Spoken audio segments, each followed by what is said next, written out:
My name is Kazi Women Social Economic Center, University of Toronto.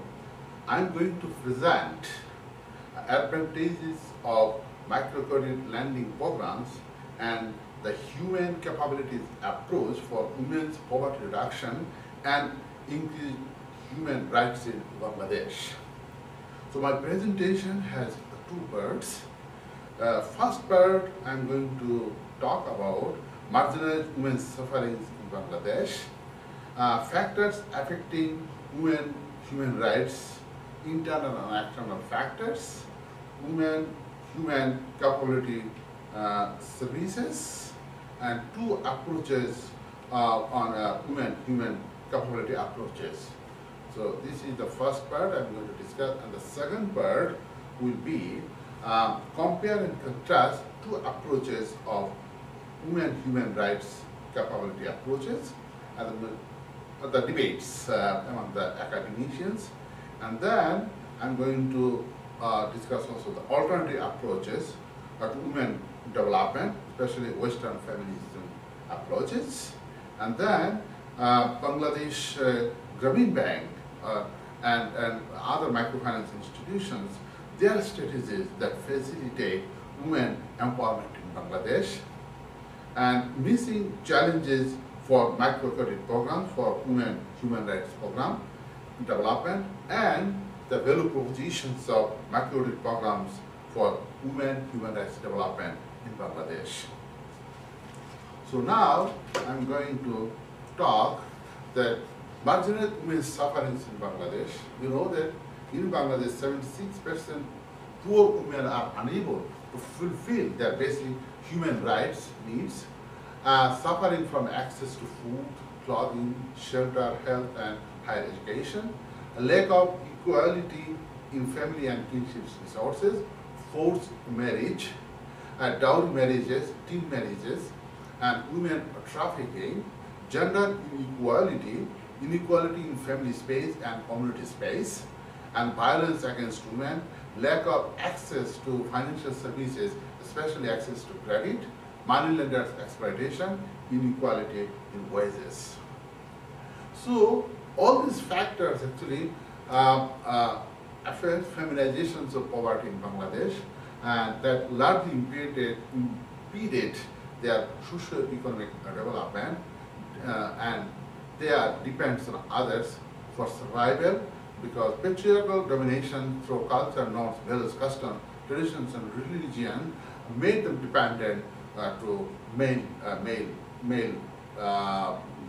males, and so as a result, they have lack of physical mobility, social mobility, cultural security, and you know that in Bangladesh there is no social safety net. So as a result, they are living in miserable and unhygienic conditions, suffering from injustice and exploitation, resulting in inequality of women human rights. So what are the factors that affect women human rights in Bangladesh? So in my research I find two types of external factors and the internal factors. So external factors, we see that post-colonization, Bangladesh liberated from Pakistan in 1971, but before it was colonized by the British regime, and Indo-Pak subcontinent that liberated in 1947. So there is a post-colonial effects also there, because the colonial people, they make some metropolitan link within the society. And you know the reason to this globalization, this free market economy, structural adjustment policy, and legal laws and systems, courts, justice, and other judicial agencies are still continuing the post-colonized rules, regulations, and laws, and religious fundamentalist customs. You know, in Bangladesh, Islam dominated, but Islam is really good. They have women equality in the religious prescriptions, but but fundamental customs, religious customs, made differentiation among man and woman in the family, in the society. And you know, the weak civil society and lack of good governance, and you know, the main this patriarchal society that built thousands of years in Bangladesh.